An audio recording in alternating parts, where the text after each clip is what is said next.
Well, hi there. We are the Smith family. I'm Justin. I'm Lori. We don't make videos, obviously, but we are making this video, and it's been on our hearts for a long time to make a video to kind of share our mold story, our mold survival story, to be more precise. And a lot of our friends and family kind of know the things that we've been through over the last few years, but not many people know like really the full scope of the things that we went through.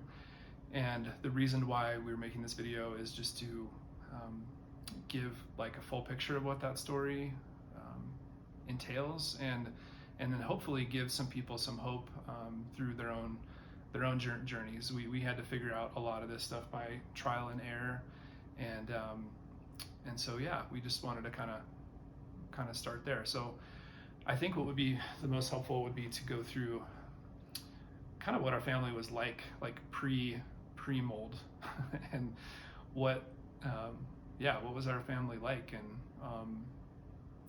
this was like probably, where should we start, like 2017 maybe, or 16, somewhere in there. So I'll start and you can jump in where where I need to. So we are from Castle Rock, Colorado, and we lived there for probably 10 years. And we had 3 kids. At that point, we had 3 kids, Kaylee, Abby, and Lily. And I think probably the most helpful place to start this journey, this story, would be one day we basically decided to go on the road and sell a lot of our stuff and put our house up for rent and go in the RV. And that became like a big part of almost like a sabbatical year for us to, and we also had some kind of ministry aspirations during that time as well. And so that's what we did. We kind of packed up our family and traveled in an RV. We lasted 9 months. And then after that, we landed in southern Colorado. We lived in Cotopaxi for some time, and then in Canyon City. And Canyon City is really where the beginning of this, the beginning of our health journey really begun. But yeah, so we'll kind of start there. So like, how old were the kids when we moved to Canyon City? Let's see, that was like 6 years ago, a little over 6 years ago. Mm-hmm. So Kaylee was like, how old is she now? 17. Yeah. So she was like 11, and then That's Abby so was like 9, and Lily was like 7-ish. Yeah. And why did we move down to Canyon? That's like a whole other story, but yeah. Well, we moved to be closer to church and to be closer to the youth center. Yeah. And our kids were pretty healthy back then. Like, we would go to like urgent care for like UTIs or colds and stuff here and there, but we were never like extremely sick to where it was like all the time. And I don't think anybody had ever actually even been to the ER before we lived in Canyon. So that kind of shows you how kind of drastically things changed. Yeah. When they were really little, they were sick a lot, like typical preschooler sickness, like constant colds and runny noses and stuff. But when they got a little bit older, that kind of stopped for a little bit. And I think like the biggest thing, other than the RV was a big deal, and then we lived in Cotopaxi, which is kind of in the middle of nowhere in the mountains for some time. But I think the biggest thing that happened probably was we had another baby in 2017. We had Emery. But then like what was going on, and we were homeschooling as well. We're a homeschooling family. We've been doing that for a long time. But then one of the biggest kind of things that we did in our life was we started a youth center, which was a dream that Lori had for a very long time, since she was in high school. And that's a whole nother video. It's a whole nother story for those of you that don't kind of know about the Bridge Youth Center. But that really was our life. Like we lived in kind of a small town, and we were really close with our community, really close with our church family, really close with a lot of these kids, these teenagers from the youth center. And that was really our entire lives, really. And we were we thought we'd live there in that house in Canyon City. We thought we'd do that ministry really till we retired, until we couldn't do it anymore. Like that really was what we wanted to do. And so things kind of started happening though. So like late 2019, did we decide? Yeah.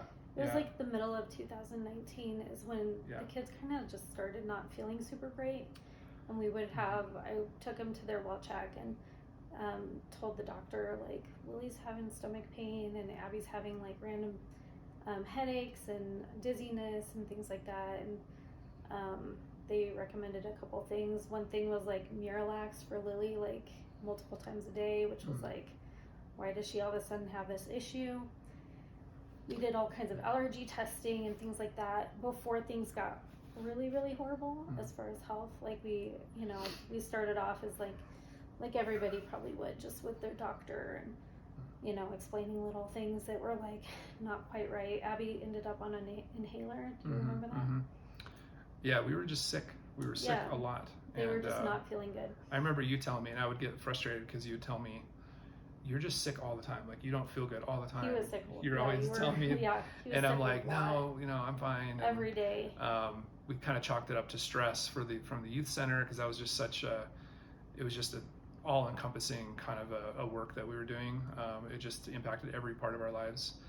But the most memorable day for me that kind of kicked off everything was Abby's seizure. Really, I think was the big thing. And I remember sitting in the living room one day, and I was working on my computer. Abby was we had like a high table with stools, and she was doing school up at this table by the kitchen. And I heard this crash and looked over, and she was just in a very unusual position. She was kind of tangled all up in our bar stools. And I went over there and immediately knew something was very wrong. I mean, she was blue. She wasn't breathing. She had no pulse. It was one of the scariest single moments of my life, and had no idea what was happening. I mean, just no idea. So we're on the phone with 911, and she started to notice a couple of things after the shock wore off the first few seconds, and it was like, okay, she's kind of rigid and her teeth are clenched, and and I don't remember if it was you or like the dispatcher, saying the word seizure, and I at that point, like I don't know anything about epilepsy, like I don't know anything about seizure first aid, I don't know any of that kind of stuff, and I just know it was terrifying, and my daughter's unresponsive for probably at least 5 minutes before she started to kind of come out of that state and kind of become kind of more post-ictal, which is your body kind of finally relaxes a little bit, but you don't remember anything, and so goes in the ambulance, and I don't remember much else from that day. I rode in the ambulance. Yeah. And then she started kind of waking up from it, I think, was that the time when she started throwing up in the ambulance? Which was, to me, it was like a good sign because I could hear her. Yeah. That could have been the second time though. Yeah. I don't know. Yeah. It's kind of all like a blur, but yeah, that was terrifying. Yeah. So we go through that and talk to neurology, and kind of like just at the beginning stages, just okay, like what is epilepsy, and kind of learning that a lot of kids will have seizures, and only have one and never have one ever again. But just a few weeks later, it was actually 1 week later. 1 week later. You can describe it if you want, but how would you describe that? She just had a weird neurological episode where she was like kind of crossing her eyes, and then like would kind of like stare with her eyes crossed for like a second, and then she'd come back and then be dizzy, and then she'd do it again, and that lasted like 2 hours. And I remember thinking, like, this looks so bizarre, like there's no way this is real, there's no way that she's like not faking this. But Abby's not really a faker kind of a kid. She's never had that kind of personality. Like, she'd get hurt a lot and stuff and just kind of laugh it off because she was kind of accident prone, but she'd never been like the kind of kid to like make something overly dramatic. But I remember talking to her when we were at the hospital, and it was like, Abby, how are you feeling? Like, she's like, I don't know, I feel kind of weird. And I'm like, you know, this is really serious. You need to like be really honest if you feel fine, and if, you know, if you're faking, basically. Mm-hmm. I don't think I said it in that word exactly, but she totally wasn't faking. Like, she Yeah. totally was like Then, just having this weird neurological episode. Then her eyes would cross again, and she'd be like, "What did you say?" Like she was Yeah, losing kind of black time. out. She'd kind of black out while her eyes crossed, and it Yeah. was super, super weird and crazy. And the ER doctors were just like, "I have no idea what this is. I've never seen anything like this before." But then her pulse would get really high, like while her eyes would cross. Yeah. So it was just like a weird thing. Yeah. And then we still decided not to take her or to put her on the medicine yet, because we're like, when I read about the side effects of Keppra, it was like really scary. Or any kind of seizure medicine. Any kind of seizure medicine, like you're messing with like your brain chemicals. So I was like, I wasn't comfortable with it. Yeah, so we made a decision not to put her on anything. Even after the second episode. Yeah, just because neurology was like, well, that doesn't sound like a seizure. Like we don't really know what that was. And then how long was it when she had? So that was in November still, because the they were like literally 1 week apart, and then she had her third worst seizure in January. Yeah. And that was right after we got back from California. We had a really great trip. We went to Disneyland. Everybody was feeling fine. Yeah. We got back, and then the day after Kaylee's birthday, Abby had her like third seizure, which was really another very weird seizure. Yeah. Super weird. Like, not your typical, not that seizures are typical at all, but it lasted for like 30 minutes. It was like horrifying, like out of a horror movie horrifying. Yeah. Yeah. I don't know if we want to share details about that, because like I don't want to terrify people. Yeah. But it was bad. Yeah, it was like your tonic-clonic kind of seizure, but with some additional. Which means like your full body movement. Yeah, but with some additional things that neurology couldn't explain. And so, you know, at that point we're like, okay, it's another seizure. We you know, we're learning a little bit more about epilepsy, things like that. You know, but she wouldn't come out of it. You know, and so after 15 minutes we called paramedics. We just could not get her to come out. And 30 minutes later, she was still seizing. They tried to give her rescue medicine and couldn't, and still seizing while they were taking her out in the ambulance. And you know, now we know how serious that is. To be seizing that long is a very serious thing. And so that was another very scary moment. And then at that point, we obviously regretted not getting our medicine more quickly, but we finally kind of became a lot more real, obviously, and she ended up being okay, and got her on Keppra. And she responded pretty well to the Keppra, but she still had migraines, like severe migraines, to the point where she was throwing up, and severe dizziness, which we were still kind of trying to figure out with neurology, the dizziness and the migraines. But then that's when Lily's stuff started so what was kind of the happening. next thing? Yeah, I don't know. Like, I feel like kind it of was moved towards Lily really more. So Abby started feeling a bit better, even though she still had dizziness and headaches. Lily started having severe stomach pain right around March. So Abby had her big seizure in January. Then by March, Lily had extreme stomach pain, like extreme, where she was like screaming, literally screaming in pain for like, it would be from anywhere between 5 minutes and like an hour, where she was like just rolled up in a ball, like screaming her brains out. How old was she? 9? Gosh, I don't remember. 8 or 9, I think. Well, yeah. I don't know. Yeah. But her normal doctor, pediatrician, was just like, it's constipation, and we're like, yeah, you're probably right. So we tried more Marilax and more clean-outs is what they called them, where we had to give her a whole bunch of medicine to get her to go.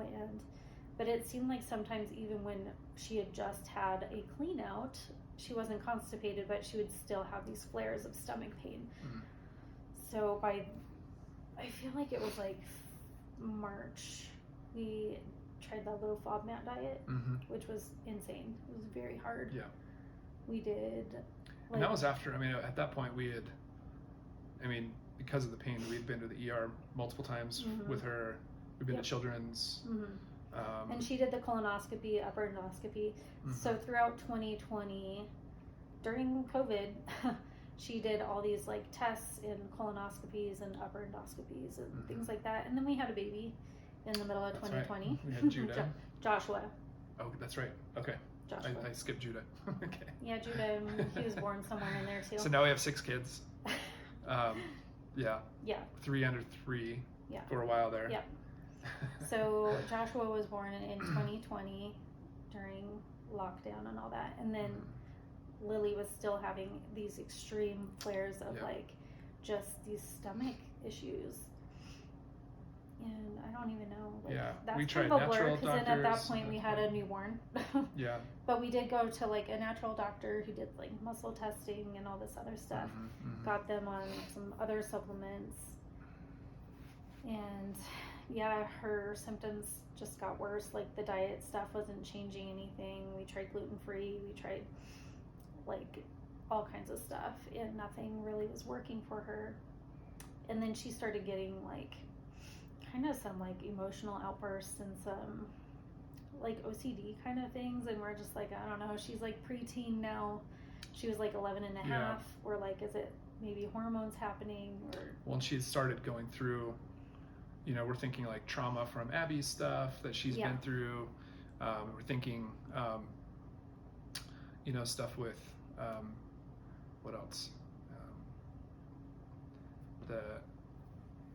Not just that, but like all of her own medical stuff has now, like she's been to the doctor, a dozen times over that summer, and multiple, we're like constantly going up to Denver or Colorado Springs to, specialists and things like that. Allergy doctor, just so many things. So at what point did she make that? Because she kind of made almost like an overnight transition to, you mentioned kind of the OCD like and some of those types of things. So she had all the stomach pain all of 2020, and by December of 2020 is when she had her first seizure. And we were like, what the heck? Yeah. Like, why do we now have another kid with seizures?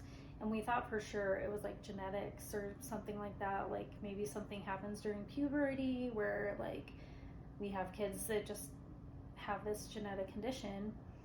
But then so in December, Lily ended up going into the hospital, got a bunch of tests done. That's when she actually had her colonoscopy, because so she was scheduled for a colonoscopy anyways, but then ended up being admitted to the hospital because of the seizures. And so they just decided to go ahead and do the colonoscopy at the same time. So she was hooked up to an EEG on that visit. She was hooked up to like a feeding tube kind of thing with the solution to get you to clean out your system so she could have the colonoscopy. So that was done in December of 2020. And then by March, so she had another seizure on her birthday, which was, and in between, she was still kind of, she was having like her 11th birthday. Yeah, but she was having like neurological She was having things. some weird stuff, but not full-blown seizures. Yeah. She started having these staring episodes, which started after her seizure on her birthday. Yeah. Where she would just stare, and like catatonic kind of spells where she would just like lose touch with reality and just like stare for an hour. Yeah. Like you can poke her, you can do anything, you can like tickle her, anything to get her to come out of it. And that slowly just kind of, her symptoms really digressed from there, a worse, lot worse. Like horrible. And it was terrifying because when your kid cannot respond to you and they're staring like this, like for an hour, literally like barely blinking, it was horrifying because we didn't know if she was going to come out of it. It was so bad. and the doctors couldn't really explain it. And then finally, inpatient in like, I don't know, May, Yeah. she started having, because we got her on the Keppra, because we're like, oh yeah, seizures, we need Keppra. We got her on Keppra. Keppra was bad. So we Yeah. had her inpatient to get off Keppra, which is really bad to do cold turkey, but we're like, she has to do it cold turkey because she was, what we thought were having side effects of the Keppra. Well, what were some of those side effects like with Keppra? Like, Well, we thought her side effects were like hallucinations and just like mental confusion and things like that. But now looking back at it, I don't totally know if it was fully Keppra or if it was just part of her diagnosis that she finally ended up getting. But so we got her off the Keppra either way. But then she still, that's that night when they gave her the diagnosis of PTSD, and we're like, what? Like, why does she have PTSD? Which, you know, now I'm like, okay, yeah, maybe she could have had PTSD, but that wasn't what was causing all of these issues.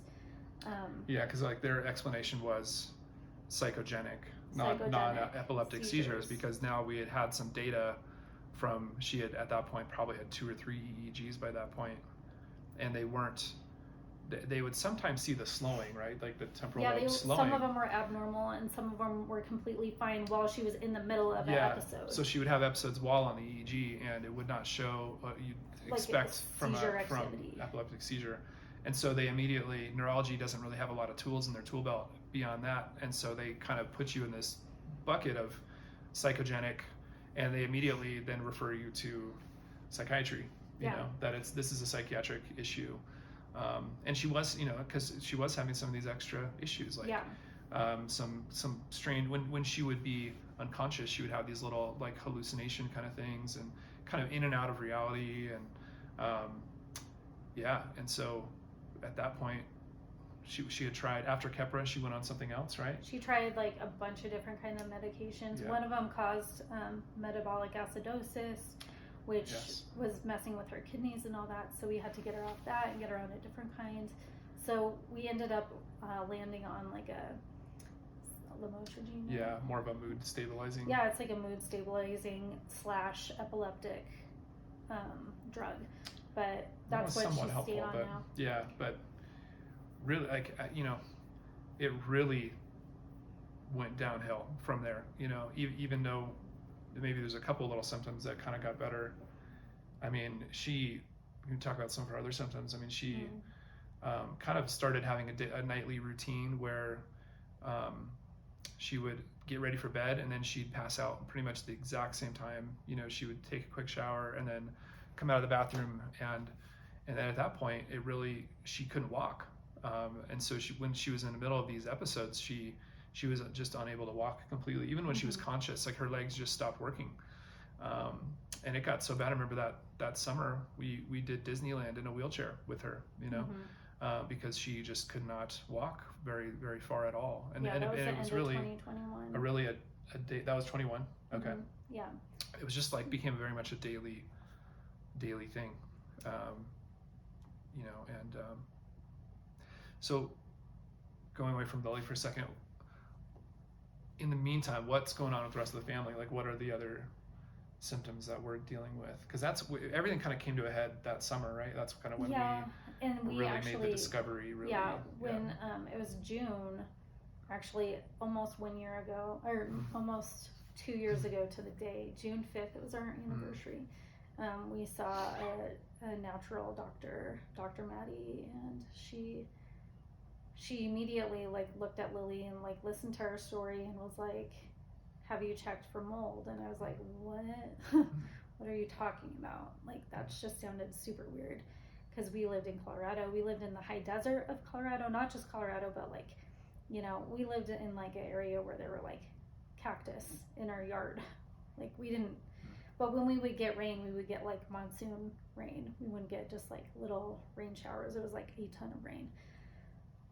But so she kind of started us on that whole idea of like maybe, and some people from church and everything asked us if there could be possibly an environmental yeah, thing. yeah. So we like looked into radon, we looked into like water testing and things like that, and we're like, what the heck? And during that point, sorry, no, you're fine. during that point, during one of the hospital stays, we had neurology run genetic testing on both the girls, Abby and Lily, to see if there was any like a genetic component, and they didn't have any kind of genetic match to where it would be like, this is a genetic epileptic condition, which was like kind of freaky to me, because I was like, well then where why? Did this come from? Like, why do we have this all of a sudden? So that's really when it became more, I don't know, like more of a possibility that it could be environmental, because there wasn't the genetic thing going on for us. Yeah. So. Yeah. But. Yeah. So I remember a call with Dr. Maddie, where it was a pivotal moment for me that was just memorable for me, was she mentioned mold again, and talked about, you can throw out that word, but then what? Like, what's the implications of that? And that's not something either of us really understood. But she said, you may have to leave your house. You may have to leave all your things behind. You may, and we are in such desperate survival mode already at that point. That the next year it gets even worse.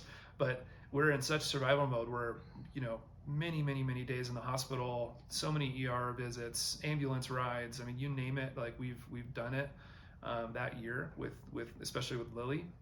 And that was just the last thing that I wanted to hear. It was just over the top. Like I couldn't handle it, and I wanted to just throw the phone across the room. But over I think a period of just a few days, my heart kind of, and I started thinking about it a lot more. I know my heart kind of changed, and a pivotal moment was Lori found this lady that Andrea Fabry. That was a Colorado family from a few years prior that had gone through really intense medical issues like we had, and discovered mold. And she has a whole website, and she does kind of consultations. And so we got on the phone with her one night, and that's when it really became a lot more real, And her advice that call wasn't that memorable in and of itself. It was kind of like, follow your gut, follow your totally symptoms, just follow your gut, and things like that. Follow your mom intuition kind of thing. Yeah. And it was like, I don't know what my mom intuition thinks. It's like scary because all my kids are really, really sick, and we weren't feeling well either, from the stress of it all, as well as the physical symptoms we were having from the mold. But the next kind of step was for me was to create a list of all of our symptoms, and it wasn't just Lily and Abby, who we had been focusing on so heavily that year. We started doing symptoms for the whole family. And it was very sobering. It was 2 pages, or it was 1 page front and back, small writing. And I don't think it's an exaggeration to say that each member of the family, even the little kids, had, 5-10 symptoms at the minimum. Some of us had a dozen or 2 dozen different symptoms. And I mean, when you go down the list of kind of common toxic mold symptoms, we had just about every single thing on the list. And including the weird ones that aren't super common for people to struggle with. But we had the asthma thing, we had skin stuff, Judah would break out in hives randomly, urinary tract stuff, a lot of the brain fog kind of stuff, and that really hit home, because like when you're in it, you are walking around in a daze. Like you don't know what's going on. Your memory, your recall is, your word finding, I mean, it would be ridiculous. It would, like, the kind of word finding stuff, it's like, I'm making pancakes, and I need to find that thing that you know how you turn the pancakes over, like what, like you couldn't, I was spatula, like I couldn't, dumb stuff like that. You just cannot, your brain does not work. And we later find out that's like brain inflammation is like such a huge deal. But that was the most sobering moment. That was like the come to Jesus moment. Looking at that list, talking to Dr. Maddie, talking to this other lady, was like, we have to go. We have to go right now. Because we had also gotten testing back at that point. We did a dust sample of her house that came back to medium-high range of mycotoxin level, which we didn't really know what that meant at the point. The It was ERMI? like, yeah, the ERMI was So like those in like spores, like the mold. mold spore count was like really high. Mhm. It wasn't like the highest anybody's ever seen, but it was high. And that was like, okay, what does this mean? I don't know. Like, and we hadn't really done much physical testing on any of our bodies yet, as far as labs or anything like that yet, because we just hadn't gotten to that place. Because we had been in the hospital so much with Lily, we hadn't even had a chance to do some of the other things that Maddie recommended, as far as like detoxing or anything like that, because we were still trying to decide if we believed her. Honestly, I feel like that And was just trying part to survive. of me. And I actually one day, like a couple days after she said it's mold, she's like, go look for mold, and I was like, okay. So I went downstairs, and I remembered there was like a flood in the basement bathroom. So and don't do this, I ripped up the linoleum. It went crazy. I ripped up the linoleum that was bubbling up. I didn't have a mask on, I didn't have gloves. It was really bad. I probably did so much damage by doing that, but did that. And remembered that the girls' window had been kind of leaking. Like when it would rain, we would just throw a towel on it, like most people do when there's a flood. Just throw a towel on it. But yeah, so that's when we started kind of really looking into mold as a potential real issue. All right, so what happened next was we decided to leave. And at that point, we felt we had enough evidence to leave our house and begin what we hoped would be a remediation journey, although we had no idea, no experience, no idea what that looked like, how expensive it would be. We had already spent a small fortune on doing medical things, and really at this point our entire lives had been upended. I mean, in terms of, we were blessed to be able to both be at home, because that's really what it took us both to be essentially full-time caregivers at that point, and for a long time to come. I had to that fall I had to resign from the youth center, and we really, our whole lives kind of shut down at that point, really to take care of the kids. And so what happened is we left the house. God provided a little monastery in town for us to stay at for about a week while we were kind of doing some testing. We worked with a remediation company, and they pretty quickly identified some problem areas. We did air testing as well, and it essentially came back that, and we hadn't shared this part of the story, but Lily and Abby actually shared a bedroom in the basement. And so the bedroom that Lori had mentioned that would leak during storms, and we had one very memorable storm that caused flash floods in our neighborhood, really intense hail. It was technically a tornado in the area because the winds were so crazy high.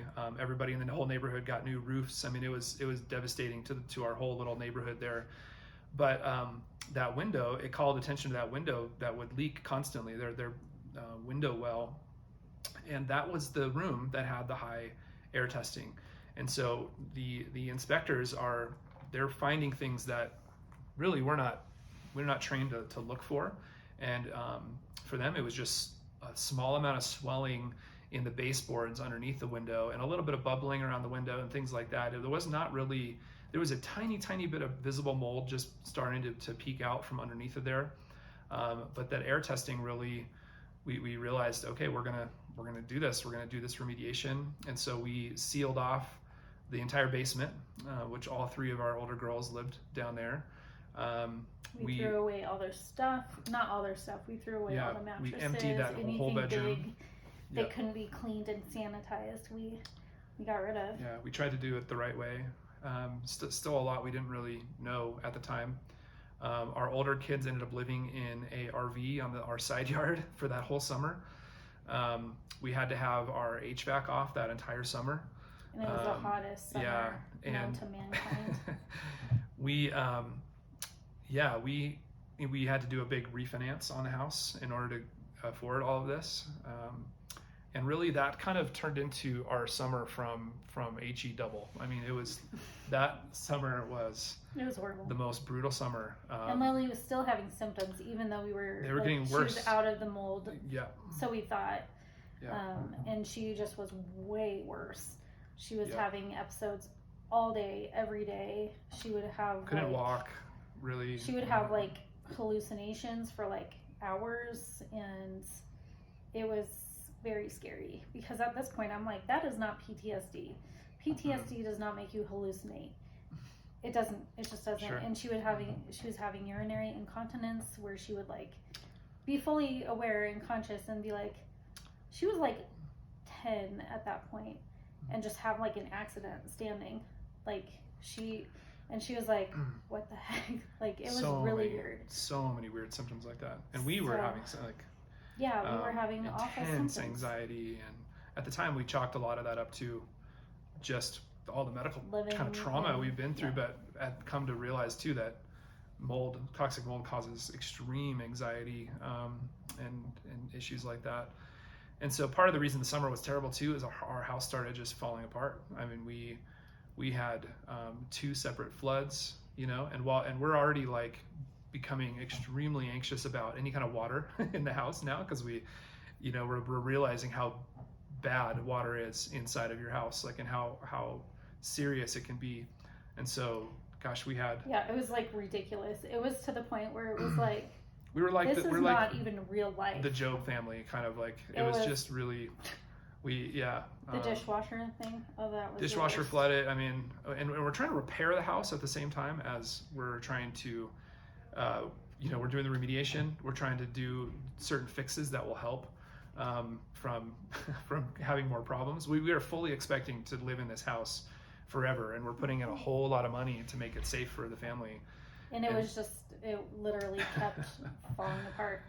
Floods on the main floor that would go down into the basement, and then this remediation company with the contamination plastic up still. Yeah. Like we would have like a flood from the dishwasher upstairs that would leak into the basement where we're trying to remediate. Yeah. It was so ridiculous. Like ridiculous. Yeah. So. Yeah. It didn't work. I mean, the air tests and the tests from the remediation company came back fine, which were like fantastic. Let's leave and never come back ever again. That's when we really decided in December that like I have too much now. I legit have PTSD and I don't want to live in that house ever again because now my memories are like terrible.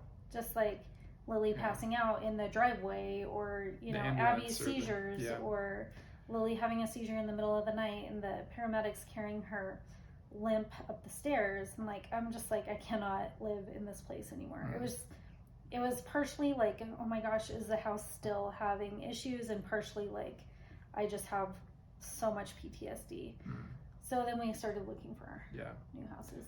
Did we skip some parts? We did skip some part, but I mean, I think the biggest takeaway from that season was that every house has mold. We realize that, but some houses will have what maybe you call a mold load, and maybe they have some historical mold. And so while we're going through our house and ripping it apart, we are finding some stuff that could be historical problems. We discovered under the carpet on the main floor that at some point the ice line on the refrigerator broke and went through, the subfloor, and there was visible mold there. When we were getting ready to put in the new floor, before we had a chance to say anything, the guy that was working on the floor sanded all that mold and just threw it all up in the air. Lori took apart that linoleum in the basement. At this point, we know every inch of this house, and we're confident there's no like new mold growth. There's no like water leaks and things like that. But when you're so anxious and you've been through so much, like what you described, you never have like a peace, So the air testing came back. This was around September, I think, of 21, and it was it showed clear. It showed. And the girls moved back downstairs. We completely spent a fortune renovating that room, putting it all back together, all new drywall, all new flooring, all new everything. And then they moved back in, and that was kind of a hopeful time, because even though Lily was still having symptoms, we're like, okay, Detox now. it's time to detox. So we're learning about this journey that happens post mold exposure, which is the detox, and for many families is many years. For some families, it never quite ends.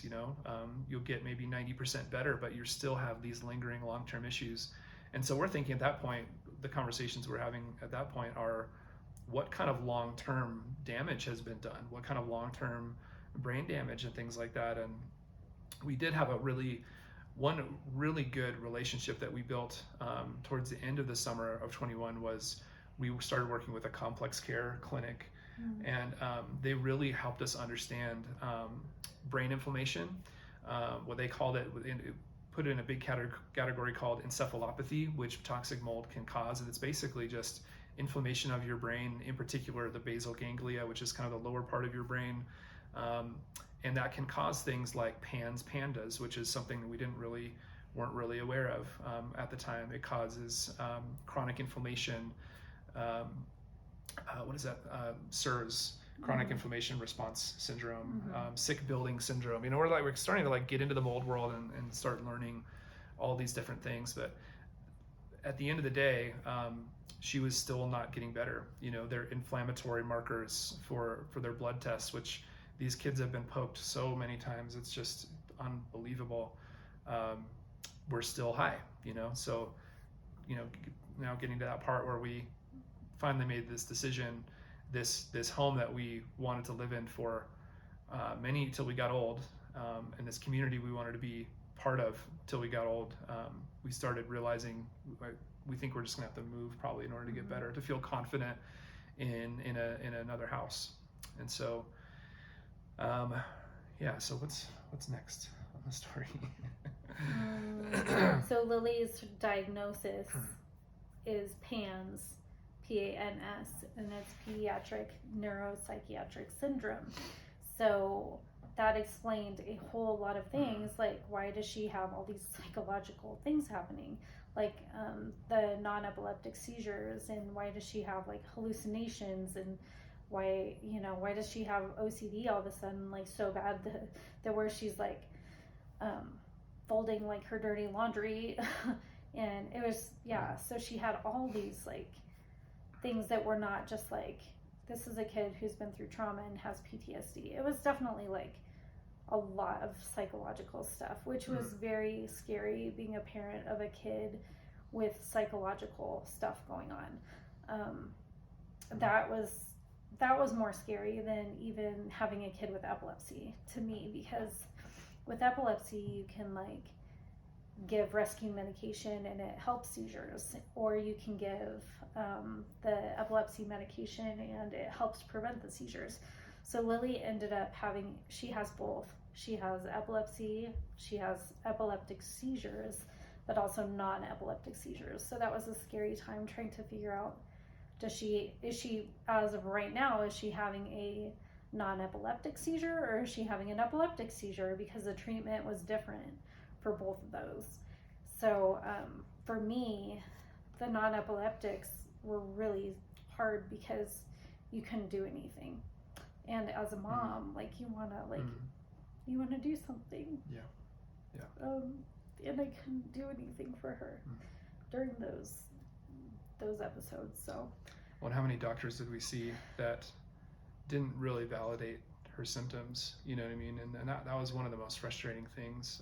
We love Children's Hospital to death, but they don't recognize toxic mold. They don't recognize PANS or PANDAS. And so we kind of hit a dead end in many ways. And that became a very frustrating journey, to try to find people that would just even listen to our story and listen to the symptoms and give us some answers. That complex care clinic had its place. We don't work with them anymore, but they helped us. They saved our family, really, between them and Dr. Maddie, because Children's Hospital wanted to admit Lily into basically a a day-care facility for mentally ill children. And I was like, this is just not okay. This is not what we're going to do. We were convinced that there's a cause. There's a medical cause for this. This is not... Why would my kid be normal and then all of a sudden be changed instantly? Yeah.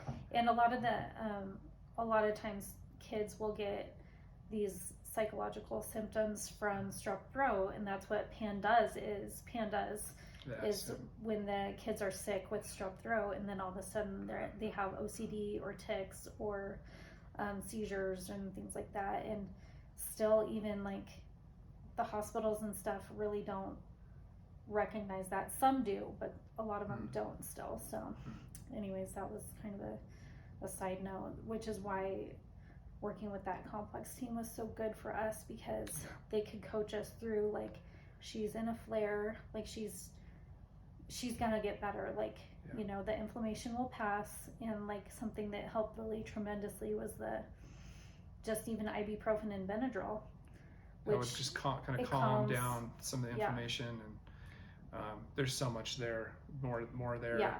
There's a lot of for another hour. There's a lot of symptoms that we don't even feel comfortable sharing, our own symptoms, as well as in particular probably Lily, just for the sake of her privacy. But so we make the decision to move, and we can kind of go a little quicker now. I think essentially we move out of the area. We feel like God really closed the door to that area. We could not find anything to move into that we felt would work for our family. And it didn't have a ton of water damage. There's water damage everywhere, and now once you go through this, you'll never look at a building ever the same ever again.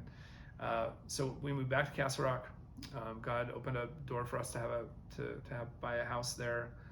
And the short story is that symptoms started improving very, very quickly. And in 2022, last year, within a matter of weeks, a lot of symptoms are starting to subside a little bit. We're still doing detoxing and things like that. And that's certainly not the end of the story. We kind of had even a remediation story just from the last 12 months at this new house, but we feel as comfortable as we possibly can that this house is safe for our family, considering that every house has mold. But the dramatic change in symptoms, especially the most serious symptoms, was really a confirmation from God that the moving was the right thing to do. And so, you know, kind of coming into this new season of life, we are finally in a place where we can even feel like we can do this video. We've talked about it for many months, and feeling even emotionally like we're ready to even begin to share a little bit. Lori has been talking to people probably weekly that have mold questions, and one of the reasons why we wanted to do this video is to simply help people. If our story can help even one family that's going through things and just feels stuck, like that's our heart is to minister and help and answer questions and help them not make the same mistakes that we made. We don't know where this will potentially lead, but we are planning on making more videos to answer more specific questions.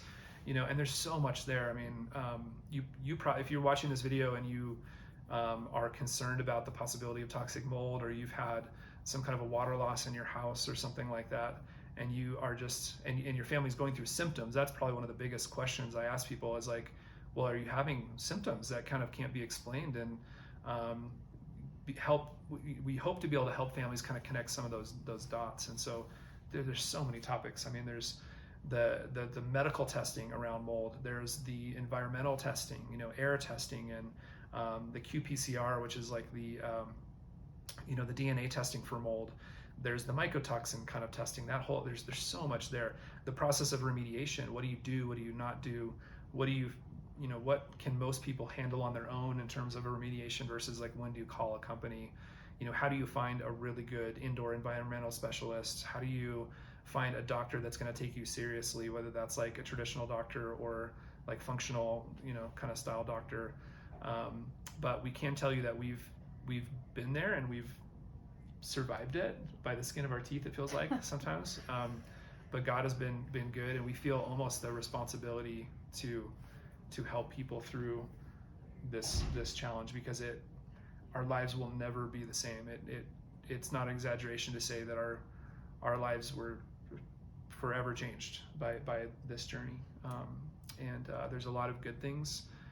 There's a lot of victories that came through that and brought our family a lot closer together. But there are many things that we'll probably be continuing to deal with for many years to come, and continue to heal. You know, we're still not by any stretch better. But anyway, I hope this was helpful, kind of getting to know us a little bit better, and we hope to be able to share more with you guys at another time.